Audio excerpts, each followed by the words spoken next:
Hello students, in this video we are going to learn about a very important effect in p block element, that is inert pair effect.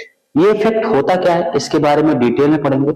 हम ये देखेंगे कि ये effect होता क्या है। सबसे पहले इस इफेक्ट होने से ये क्यों होता है, पहला तो ये होता क्या, ये क्यों होता है, और तीसरा इसके होने से मॉलिक्यूल में क्या क्या चेंजेस आते हैं, ठीक है, क्या क्या प्रॉपर्टीज में चेंज आता है, हम उन तीन चीजों के बारे में डिस्कस करेंगे।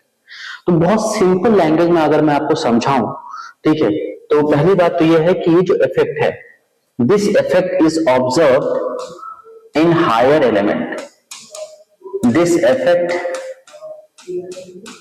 इज ऑब्जर्व्ड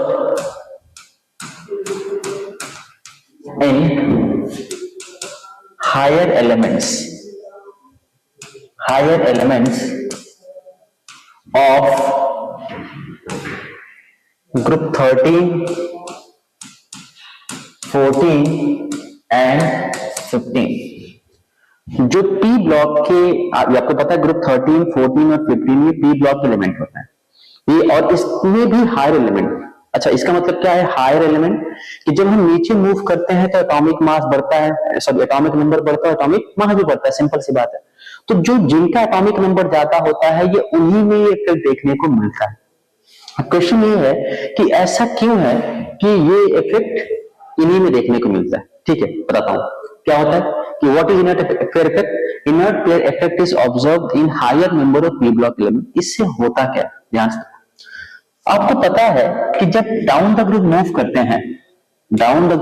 करते हैं, तो आपको पता है कि पहले आपका एस आता है, फिर एस और पी आते हैं, है ना, फिर एस पी और डी भी आना शुरू हो जाता है, फिर एस पी भी आता है, डी भी आता है और एफ भी आता है।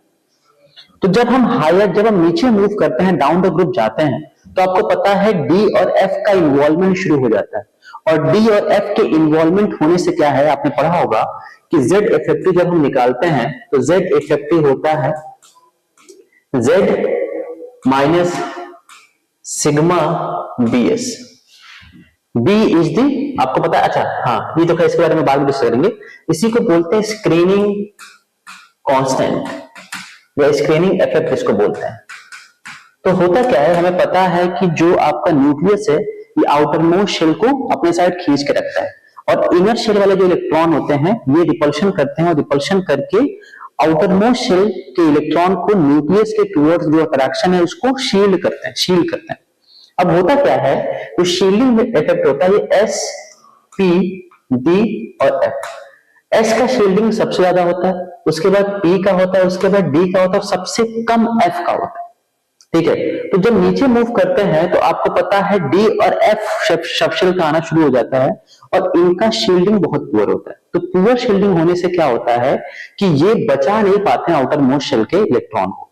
ठीक है, और क्या करता है, न्यूक्लियस इनको अपने साइड खींच लेता है। अब इससे क्या होता है, जब न्यूक्लियस आपका इसको अपने साइड खींच लेगा, तो आपको पता है कि जब नीचे मूव करेंगे और पी ब्लॉक में जाए, ग्रुप 13 में आए, तो आपको पता है ग्रुप 13 का जनरल इलेक्ट्रॉनिक कॉन्फिगरेशन क्या होता है, NH2 NP1। इनका क्या होता है NH2 NP2। इनका क्या होता है NH2 NP3। तो जब नीचे मूव करेंगे तो आपको पता है आउटर मोस्ट शेल का इलेक्ट्रॉन तो यही है NH2 वाला। अब न्यूक्लियस क्या करता है, इनको अपने साइड खींच लेता है। क्यों खींच लेता है, क्योंकि इनका शील्डिंग बहुत पुअर होता है, जो डी और एफ में इलेक्ट्रॉन आता है।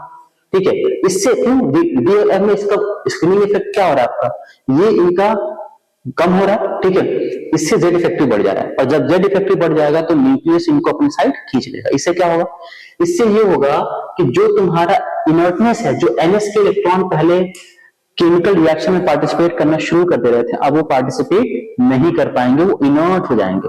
And that is why this effect is called as inert pair effect. इससे क्या होता है, आपको पता है कि जितने ज्यादा इलेक्ट्रॉन पार्टिसिपेट करते हैं किसी रिएक्शन में, किसी बॉन्डिंग में या किसी भी एक्साइटेशन स्टेट में, उससे उस मॉलिक्यूल में नंबर ऑफ ऑक्सीडेशन स्टेट क्या होता है, बढ़ते हैं।